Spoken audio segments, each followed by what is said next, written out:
Ok, donc il y a 4 grands points en fait, qui sont branchants, qui sont couverts par le CEO, en fait c'est tout, mais si on devait faire l'effort de les découper, en numéro 1, c'est la vision.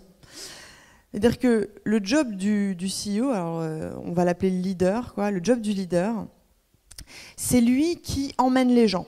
Donc c'est lui qui sait où on va, d'accord, même si c'est jamais fixé, d'accord. Cette vision, elle peut évoluer dans le temps. C'est lui qui sait. Ça veut dire quoi? Ça veut dire que finalement, à chaque fois qu'il y a une décision, c'est à lui que revient le mot final. D'accord? Donc, je ne veux pas entendre dans ma boîte, on est tous potes, on se partage finalement les responsabilités, et puis, ouais, enfin, il y a un titre, quoi, CEO. Non. Il faut vraiment, et ça c'est hyper important, dès le départ, que vous fassiez le choix dans votre team, qui est-ce qui, finalement, à la fin de la journée, va avoir le fin mot de l'histoire. Celui qui prend les décisions, celui qui tranche. Et finalement, le CEO, donc, si on le voit comme ça, comme celui qui tranche à la fin de la journée, c'est celui en qui on a confiance. C'est finalement celui qui a l'intuition. Et c'est celui en qui on a envie de remettre les clés de cette prise de décision finale. Donc, c'est juste pour parenthèse digression, il y a 3 ans, quand j'ai rencontré Oussama, jamais de la vie je me serais dit si on monte une boîte ensemble, c'est moi qui serais CEO. Parce qu'il avait 1000 fois plus d'expérience que moi, parce qu'il avait été CEO avant, et que moi, j'avais été employée dans une organisation à but non lucratif. D'accord? Donc, il n'y avait pas de logique, enfin, selon moi. Et lui me dit, non, allez, c'est évident, ce sera toi la CEO. Et vous allez comprendre, en fait, pourquoi, quand je vais essayer de vous décrypter qu'est-ce que c'est qu'un CEO, qu'en fait, c'est le putain de sale boulot, et qu'un CEO, il est responsable 24 heures sur 24, 7 jours sur 7, il ne respire plus. Et que, notamment à ce moment-là, il me dit, ce sera toi la CEO parce que c'est à toi que je remets les clés des décisions et j'ai confiance dans ta capacité à faire des choix. Et je sais que tu les feras toujours avec mesure, etc. Et moi, je ne veux surtout pas avoir de responsabilité. Voilà, la vision, finalement, le fin mot de l'histoire, quand on est celui qui tient les clés de la vision, c'est qu'on se tape la responsabilité. La responsabilité dans tous les sens. Donc, c'est celui qui prend les décisions à la fin de la journée, et c'est surtout celui qui fait. Attention, sortons tout de suite de la vision entre celui qui pense et celui qui fait.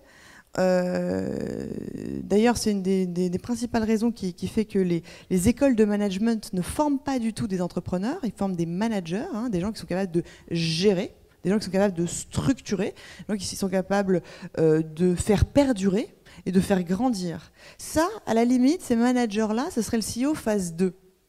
Je trouve ma tête, elle va sauter et puis il y aura quelqu'un après. Mais là, le CEO dont on parle, c'est le CEO phase 1. Entre 0 et 1, c'est pas du tout le manager, c'est pas du tout celui qui gère. C'est celui qui est dans l'action directement. Il a un peu un côté tête brûlée, ce CEO-là. La deuxième chose, donc vision. Votre responsabilité, elle est dans la vision, d'accord? Savoir où on va et savoir l'exprimer, évidemment. Deuxièmement, elle est dans le produit, évidemment. C'est-à-dire qu'aucun fondateur de start-up ne peut déléguer le produit à qui que ce soit. Et encore moins le CEO. C'est-à-dire que le CEO, il connaît le produit, il l'a fait en fait. Les premières pages, voilà, les premières feuilles A4 de l'expérience utilisateur, il les a dessinées. Et c'est pas grave s'il ne sait pas être dessiné, on s'en fout. Mais il a fait l'effort d'être passé par là. Donc même s'il n'est pas designer, il le devient. Forcément. D'accord ? Et ça vient avec ce que j'appelle le care. Le care, en fait, ici, dans le numéro 2 product, ça veut dire être en permanence en échange avec les clients, les utilisateurs. Et c'est le CEO qui va aller rencontrer ses premiers utilisateurs, faire ses premiers tests, demander du feedback, et après, il en fait ce qu'il en fait. Mais en tout cas, il est dans cette altérité-là, forcément. Donc, il est dedans et il est dehors. Il est partout. Donc, ça, c'est hyper important que vous le faisiez dès les premiers jours, que vous ne le déléguiez pas. Et ça veut dire quoi, la conséquence directe? C'est que c'est un putain de travail. C'est-à-dire que on s'arrête jamais de travailler, surtout dans cette phase ingrate dans laquelle on est, là où on essaie de tout prouver, de voir s'il y a vraiment un marché et si notre solution elle répond à un problème qui compte. Et donc, ça n'existe pas, même, je veux dire, dans les 6 premiers mois, et même d'ailleurs toujours aujourd'hui, que je travaille moins que le moindre des membres de mon équipe. Je suis celle qui commence le plus tôt et qui sort le plus tard et qui travaille tout le temps, tous les week-ends.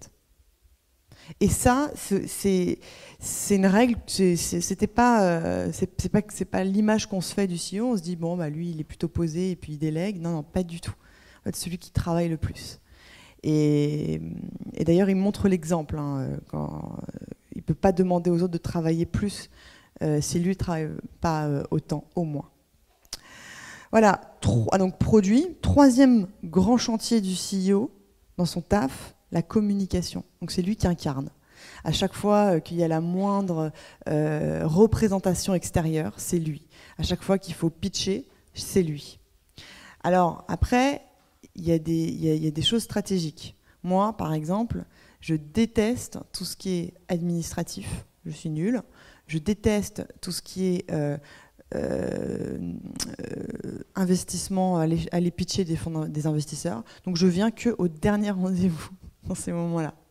On me déblaye le terrain, les meilleurs déblayent le terrain, et moi j'arrive parce que c'est important, parce que justement je représente et qu'il faut bien qu'on me voie. Mais sinon je ne suis pas là. Mais la communication, c'est-à-dire donner le ton et incarner, représenter, c'est votre job. D'accord ?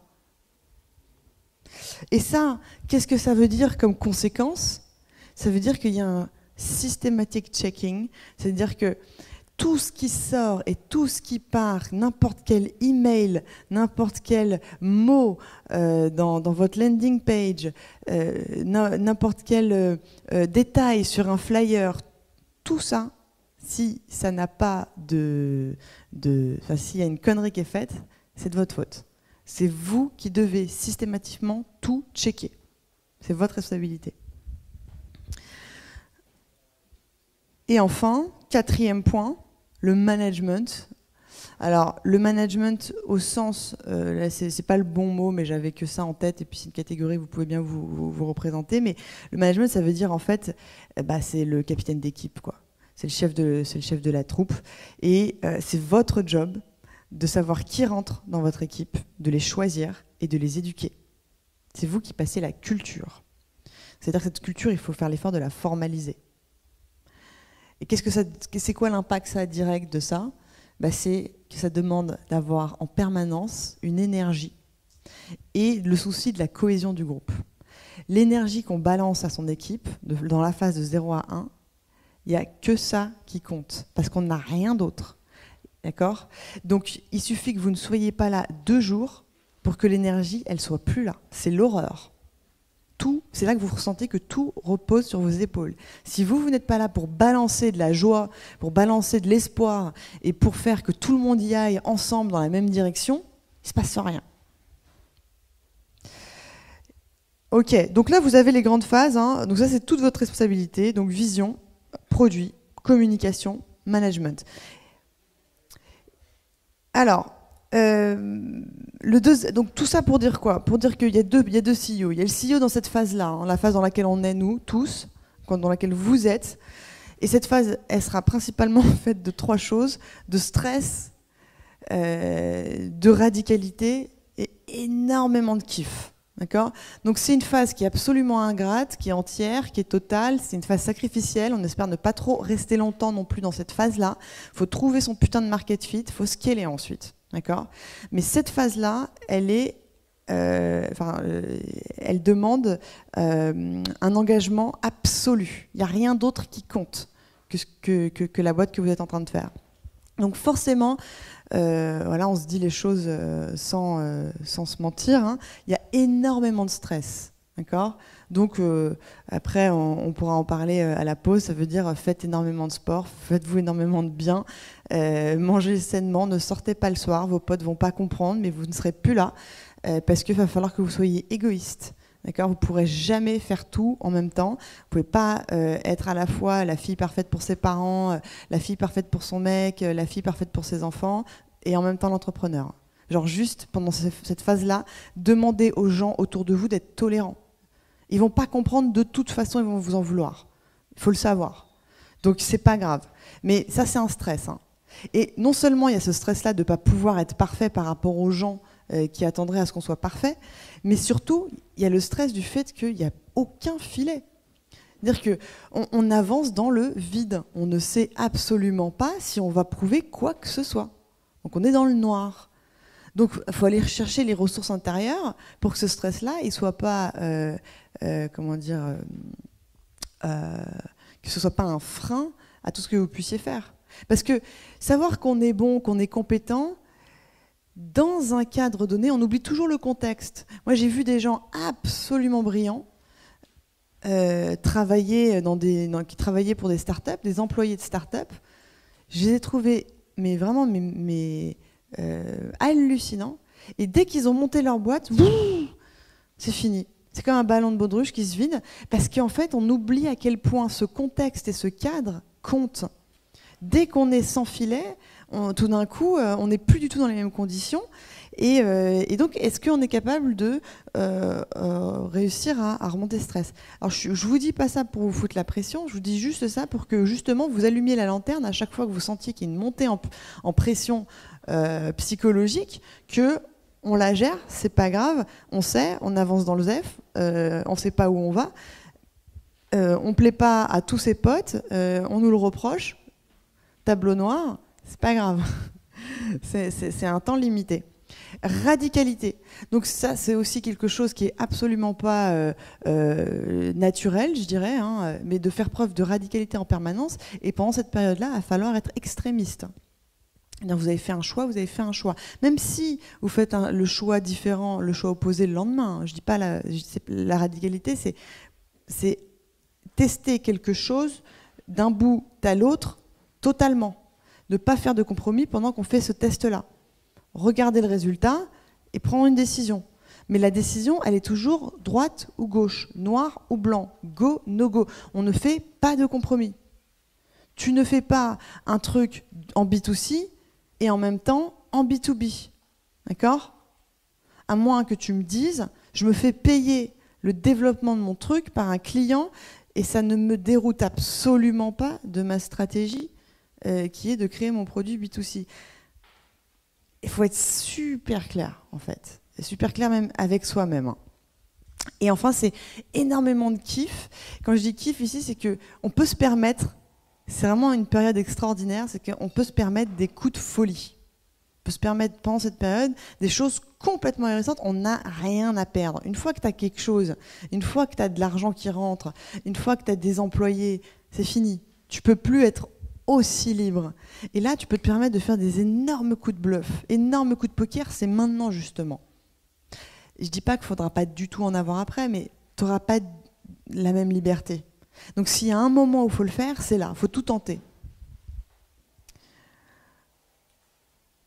Ok, et puis ensuite, ça nous intéresse moins, mais juste pour le connaître, une fois qu'on a atteint le product market fit, les trois caractéristiques, je dirais, qu'il faut travailler en tant que CEO pour assumer son job, quoi. Stamina. Alors stamina, je connaissais même pas ce mot, hein, mais ça veut dire endurance. Stamina. Endurance. L'endurance, voilà, c'est le long run, quoi. En gros, c'est que là, on n'est plus dans du speed permanent linéaire. On est dans le permanent, mais au sens plus cool. C'est-à-dire qu'on est dans un effort constant. Voilà, on est dans un effort constant quand avant, je vous dis, on est dans des coups. On est dans des coups, et puis il y avait des moments, la première année avec The Family, où on n'avait rien à faire. Hein. On se regardait, on allait se boire des coups, on faisait la fête tout le temps, d'ailleurs, on ne la fait plus. Je veux dire, le nombre de fois où j'ai vu les startups démarrer, elles ont un pitch, elles ont une intuition, et puis elles bidouillent la R&D. Là, je vois Agricool, par exemple, ils ont été dans leur camion pendant 9 mois. bon, bah, ils buvaient des verres. Enfin, je veux dire, il n'y avait pas le même besoin de systématisme, puisqu'ils partaient de zéro, que tout était à faire et que personne ne les attendait. Donc il y avait une forme de liberté aussi. D'accord ? Ils étaient maîtres de leur propre rythme. Ici, c'est fini, on n'est plus maître de son rythme, on est tiré par l'attraction, justement, et donc on doit être dans un effort constant. Et je dirais en vérité que la question du bien-être et de faire gaffe et de faire du sport et de manger sainement et d'arrêter le gluten et tous ces trucs-là, on a commencé à réfléchir comme ça à partir du moment où il y avait 100 startups dans The Family. Avant, on était en mode tête brûlée. Donc consistency, bon, bah, c'est logique, c'est la consistance. Alors c'est la consistance ici, la consistance au sens de on ne fait jamais les choses gratuitement. On les fait en référence à quelque chose qui a été fait. On établit un lien. Là, je pense beaucoup à la communication, à la marque, mais aussi au discours, à l'incarnation. Et on a structuré une identité, on a structuré un discours, une stratégie, un service. Il faut que chaque action qui soit faite fasse référence à ce qui a été fait. On n'est plus dans la liberté totale. Il y a quelque chose qui a été mis en place. Et enfin, c'est le process. Alors là, ça y est, on se met sérieusement à ne plus pouvoir. On commence à être une plus grosse équipe. Je vois par exemple que ce soit Save ou que ce soit qu'est-ce que j'ai vu se scaler d'un coup. Enfin, en parlant de notre exemple à nous, on est passé de 3 à 5 à 10 à 30. Et en fait, 30, c'est le moment où ça commence à être plus possible. Donc 30, tu es obligé de processer. Tu ne peux plus voir tout le monde en one-to-one meetings, salut, ça va, raconte-moi, et être absorbé comme ça toute la communication. Donc il faut processer, donc il faut des outils. Il faut que l'information soit en permanence fluide. Donc on est passé sur Slack, on a arrêté les emails. Ça nous a sauvé la vie. Hein. Honnêtement, je pense qu'on ne serait pas là si on n'avait pas eu ce putain d'outil, quoi. Donc le soir, si je veux review par thématique les choses et que j'ai pas eu le temps de voir les gens, je me fais les rooms sur Slack. Et processer, ça veut dire donc fluidifier la communication, donc trouver des outils. Là, typiquement, je pourrais vous montrer. On a processé, donc une des activités de Family qui est importante, c'est les événements. Et pour ça, on utilise Trello. On vous l'a déjà montré, Trello. Hein. Vous connaissez ? Voilà, Magic Event. Alors déjà, ça c'est important, mais Welcome to the Family. N'importe qui rentre dans the Family, se tape de la lecture. Voilà les outils qu'on utilise. Voilà comment ça se passe. C'est quoi un team meeting à the Family ? Il y en a quand ? C'est quoi un open event ? C'est quoi les diners mensuels ? La philosophie, il faut que tu tapes le mémorandum. Il fait plusieurs centaines de pages. C'est qui les gens, tu vas les voir pour leur parler de quoi, et puis il faut que tu connaisses un peu les histoires, l'historique, il est en cours, hein, ce truc il n'est pas fini. Et alors ça c'est celui que j'ai fait, et en gros ici c'est donc sur une activité, il y a plein de gens qui travaillent ensemble, l'activité événementielle, avec l'éducation, event, éducation, c'est pareil pour nous, hein. Et en gros, dès que qui que ce soit doit faire un événement à The Family, il a l'affiche ici.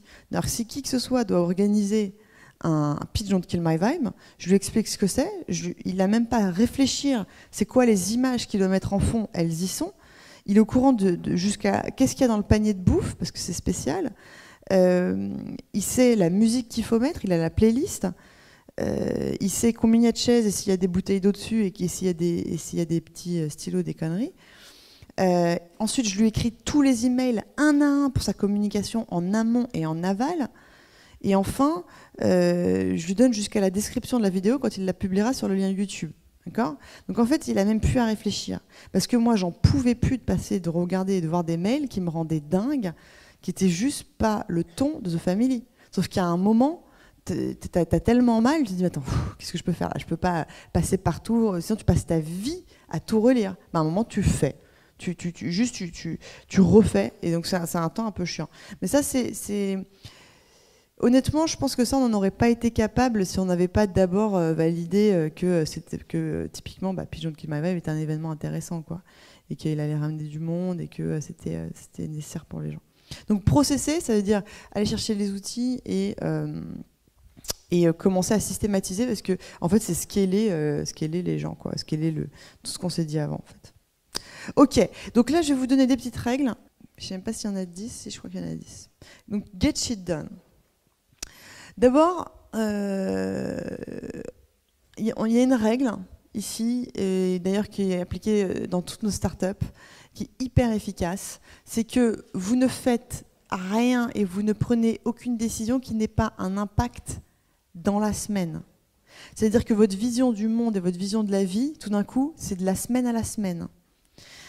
Vous êtes capable de pouvoir tester une landing page en une semaine.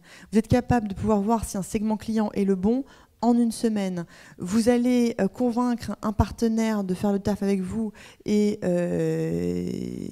ou plus d'ailleurs en une semaine. C'est-à-dire que les objectifs sont à la semaine. Tout d'un coup, tu veux changer un design, c'est dans la semaine. Tu veux recruter un nouveau mec, ça ne sert à rien à notre stade d'aller faire appel à qui que ce soit, des cabinets de recrutement ou quoi que ce soit. De toute façon, on va se tromper. De toute façon, c'est impossible de tester les gens en amont. Donc, tu l'embauches et tu vois en une semaine s'il est bon. On est vraiment devenus des espèces de fous de ce framework-là. Rien, aucune décision qui n'ait pas un impact dans la semaine qui arrive, on la prend.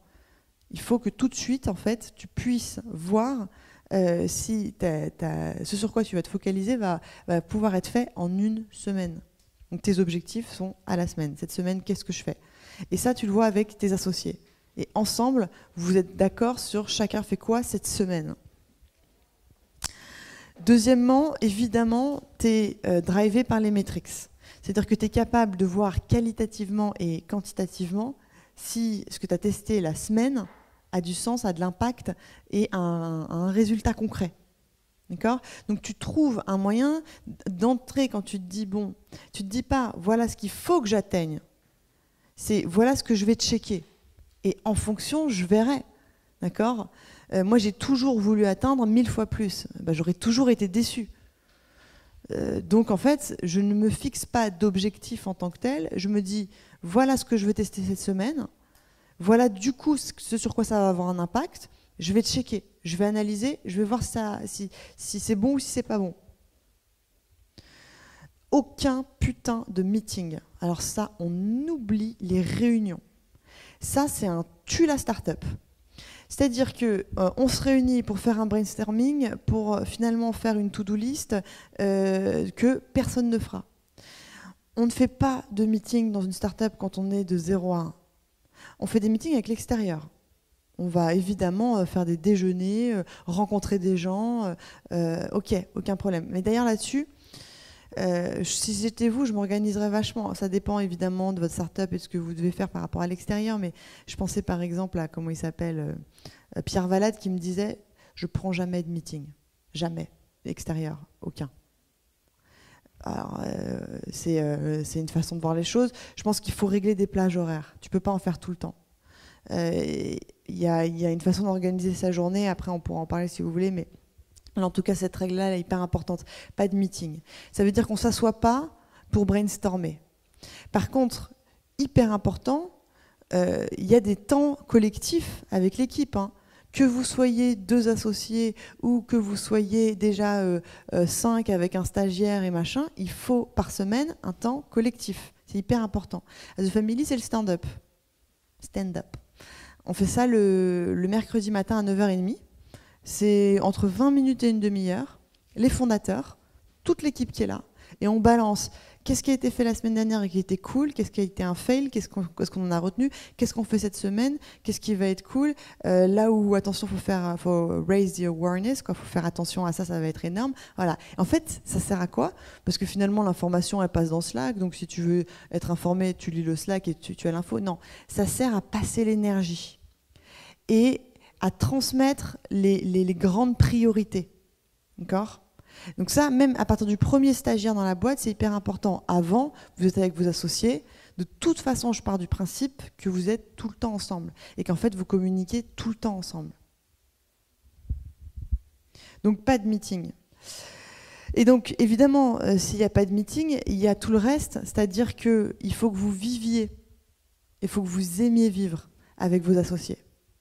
s'il n'y a pas de plaisir à aller le samedi soir sortir avec votre associé ou à déjeuner un dimanche midi ou à faire autre chose en dehors du cadre de la start-up, quoi, c'est que c'est peut-être pas le bon associé. En fait, c'est un bon test, ça, hein, de voir si c'est du plaisir ou pas d'aller faire autre chose avec vos associés. Moi concrètement, je veux dire, d'ailleurs c'est pas que mes associés, je pars en vacances avec les gens qui travaillent à The Family, hein. C'est devenu mes potes. Mais voilà, donc alors, pourquoi ça en fait? Pourquoi? Parce qu'en fait, ça délie les langues. Et en fait, il y a plein de petites choses dont on ne sait même pas qu'elles sont importantes, mais on les lâche comme ça, et dans la tête de l'autre, ça va percuter, et ça va faire son chemin. Et en fait, si, c'était important. Et fluidifier la communication, ça passe par prendre du plaisir à faire des petits moments où on n'est pas là pour faire un meeting, parler des grandes priorités et se raconter le sens de la start-up. C'est juste, on est ensemble et on se parle d'un tas de trucs, des questions qu'on se pose, qui mélangent vie perso, stratégie. Et en fait, de là vont émerger des envies communes. Et en fait, s'il n'y a pas cette espèce d'alchimie qui se passe avec vos associés, ça va être dur qu'il y ait de la magie aussi qui se passe finalement dans votre boîte. Alors partagez, parlez et faites la fête. Alors, ça, on ne le dit jamais assez. On l'écrit sur les murs. Partying is a serious matter. Savoir faire la fête, c'est quelque chose de très sérieux, en fait. C'est un rituel, la fête. C'est un moment de catharsis, c'est un moment où les gens montrent un autre visage, où on n'est pas là pour parler boulot, on est juste là pour danser ou manger ou profiter de choses basiques. Et faire la fête avec les gens, ça permet de créer encore plus de liens et de rendre encore plus facile la communication ensuite. Alors, donc ça c'est une règle hyper importante. Ne donnez jamais quoi que ce soit à faire à qui que ce soit si vous-même vous ne l'avez pas déjà fait. D'accord ? En tant que CEO, c'est la règle d'or. Parce que ça, c'est la base du scale, en fait. N'attendez jamais de qui que ce soit qu'il arrive, et même si c'est une tâche que vous estimez être simple, si vous ne l'avez jamais faite, vous ne la faites pas faire. Voilà, donc il faut que vous ayez systématiquement tout fait. Pourquoi ? Parce qu'il y a une façon de faire qui sera la vôtre, et c'est justement parce que c'est vous, parce que vous êtes CEO, qu'on veut cette façon-là de faire, et pas n'importe laquelle. Le principe, en fait, c'est comme dans l'éducation, c'est-à-dire que là, je ne parle pas par rapport aux associés, mais par rapport à votre job, que ce soit vis-à-vis des prestataires, que ce soit vis-à-vis des employés. Vous exigez un certain niveau. Et en fait, ce niveau, personne n'est dans votre tête. Même si vous avez fait un Trello, même si vous avez fait une charte, même si vous avez écrit votre culture sur un manifeste, etc., en fait, l'éducation, c'est-à-dire s'adapter à vos standards, c'est un travail de long terme et ça ne vient que dans la répétition. C'est comme avec les enfants, il faut leur dire plusieurs fois les choses. Et en fait, il ne faut jamais s'en lasser. Il faut aimer répéter les choses. Donc, il faut tourner les choses. C'est pour ça qu'on s'amuse à parler de dark matter, de care, tous ces concepts, parce que finalement, on crée quelque chose d'amusant autour de choses qui sont en fait nos standards, pour que les gens se les approprient. Et donc on les répète et on les répète et on les répète. Et quand le niveau il n'est pas là auprès d'un prestataire, il faut pareil prendre le temps de lui expliquer ce que vous voulez exactement et répéter et remettre par email. J'ai toujours s'assurer qu'il a bien tout compris. Être plus que jusqu'au boutiste, pas jusqu'au boutiste le mot, mais super précis en fait dans toutes vos demandes. C'est de la précision, c'est du détail et c'est de la répétition. Donc aimer et ne pas se dire mais j'en ai marre de répéter toujours les mêmes choses. Non, c'est pas grave, c'est comme ça en fait. C'est la base, c'est votre job de répéter toujours les mêmes choses en fait, jusqu'à ce que les autres les répètent pour vous. Et là, il n'y a rien de plus magique. Hein. Quand vous voyez les autres commencer à dire non, mais ça c'est pas care ça. Moi j'adore. Ça c'est quelque chose qui me fait jubiler. Et ben ça passe que parce que vous êtes passé par la répétition. Règle numéro 7. Partez du principe que tout le monde est meilleur que vous. Alors vraiment, c'est une règle hyper importante. C'est un peu une espèce de prédisposition psychologique nécessaire au CEO. Ça ne veut pas dire qu'on est nul. Hein. C'est une nuance. Hein. Penser que les autres sont meilleurs, c'est toujours voir dans une réaction ou dans un feedback, pourquoi pas potentiellement quelque chose à prendre. C'est toujours bon d'avoir un élément d'information, après on le recontextualise, on se dit est-ce que je prends, est-ce que je ne prends pas, mais au moins on écoute, on est alerte. Ils ont des informations que nous on n'a pas, donc autant les avoir. Deuxièmement, c'est que quand on n'embauche jamais des gens qui font moins bien les choses que nous on fait bien. Alors, tout le monde vous dit ouais, only recruit A player, vous le savez. Ouais, non mais en vrai, qu'est-ce que ça veut dire? C'est-à-dire que quand vous vous posez à une table d'entretien et que vous rencontrez quelqu'un, en face de vous, il y a quelqu'un qui doit être 1000 fois meilleur que vous sur le sujet. Et ça veut dire quoi en vrai? Franchement, entre nous. C'est que dans cette phase dégueulasse là, de 0 à 1, quand on est en train de monter sa boîte, qu'on n'a rien prouvé, que personne ne nous croit, que on galère, que son environnement et sa famille trouvent qu'on n'est pas au niveau, présent, etc. Ça veut dire quoi? Ça veut dire qu'il y a quelqu'un en face de vous qui est meilleur que vous, alors que vous êtes au plus bas. Acceptez que la remise en question permanente de putain, je suis pas au niveau là. Parce que ça va être la phrase qui va être là en permanence dans votre tête tant que vous n'aurez pas trouvé votre putain de product market fit. Tant que vous n'aurez pas trouvé votre product market fit, vous serez pour vous, dans votre tête, hein, je ne suis pas en train de vous dire que c'est bien, c'est naturel. vous vous sentirez comme une merde.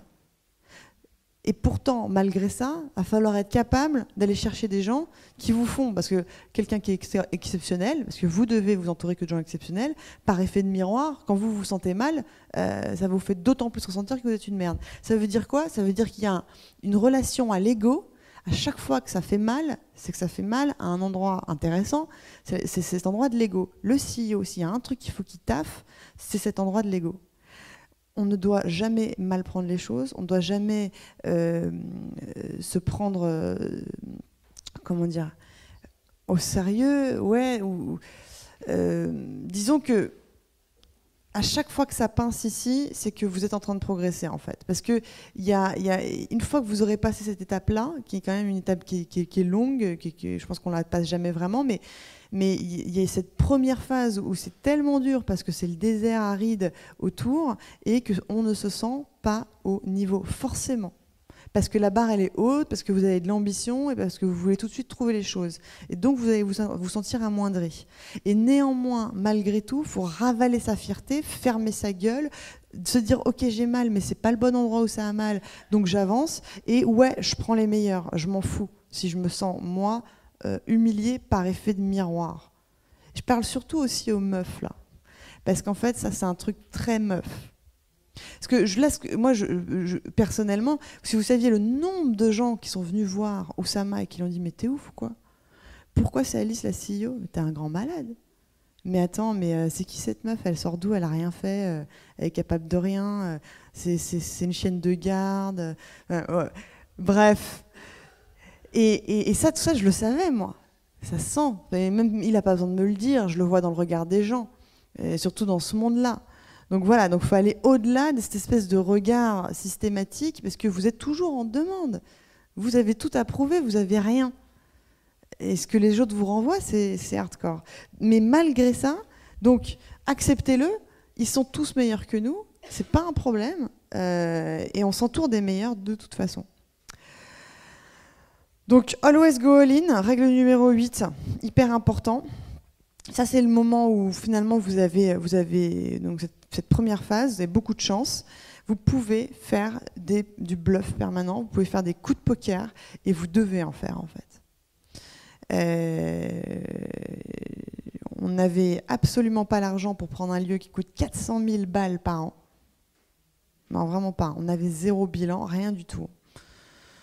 On n'a rien falsifié, on a juste misé notre mère, quoi. Enfin, on est arrivé et on s'est donné au propriétaire, on lui a expliqué le bijou qu'on allait faire de cet endroit, on l'a pas lâché. Voilà, on y va toujours all-in. Et en plus, on était fous parce qu'on savait même pas si on allait pouvoir le payer au final, ce truc-là. Et si ça allait pas nous foutre dans la merde. Et c'est pareil pour toutes les boîtes qu'on voit. À chaque fois, ils y vont all-in. Quand Agricole, il me dit, mais Alice, putain, j'ai 3 fraises qui poussent là. Il y a toutes les télés qui viennent venir faire des dégustations. Je dis, on s'en fout. Tu vas dans le meilleur épicier, tu prends des fraises incroyables et tu fais croire qu'elles sortent de chez toi. Qu'est-ce qu'on s'en fout?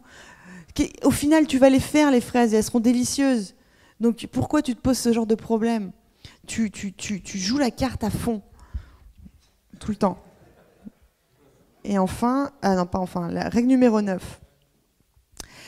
Don't let shit happen. Alors ça c'est un truc, encore une fois, donc pourquoi quand tu es CEO, cette phase elle est hyper fatigante, parce que tu dois être au four et au moulin, mais aussi en même temps tu dois être en permanence en connexion avec ce qui peut potentiellement se passer. Avec les merdes qui commencent à arriver, tu les sens venir. Que ce soit dans ton équipe, où il y a des gens qui s'autocensurent, où tu sens qu'il y a une gêne, tu sens qu'il y en a un, il est en charge d'un truc, mais j'ai pas le temps là, je sais qu'il est en galère avec son projet, mais moi il faut que j'avance. Ouais. Dès que tu sens qu'il y a un blocage, où que ce soit, c'est ton job de le débloquer en fait. Ne jamais laisser traîner un truc où tu sens que ça va pas le faire. Et tout de suite rentrer dans l'art du problème. Tout de suite débugger le problème. Parce que sinon c'est un truc que tu traînes et qui va finir par exploser. Typiquement entre fondateurs. Ça c'est la base. C'est dès que tu sens qu'en fait on n'est peut-être pas sur les mêmes longueurs d'onde, qu'en fait tu communiques tout de suite. Bon écoute, ça le fait pas, je le sens pas, qu'est-ce qu'il y a tout de suite. Mais quitte à être parano. C'est pas un problème en fait. Vaut mieux être parano à ce moment-là. Il n'y a pas de vérité.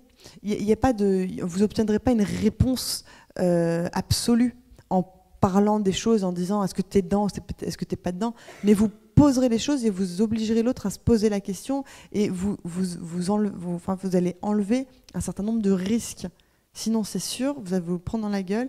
Et à ce stade-là, en fait, il faut évidemment faire des expériences, apprendre et faire plein de merde. Vous allez en faire 1000, mais il y en a que vous avez senti venir. Et celles-là, franchement, vous n'avez pas le droit de les laisser passer, en fait. Il y en a qu'on se prend parce qu'on n'a absolument rien vu. Et il y en a qu'on sent. Il y a un petit truc qui s'allume. Si vous faites taire cette voix-là, c'est votre responsabilité, vous avez tort.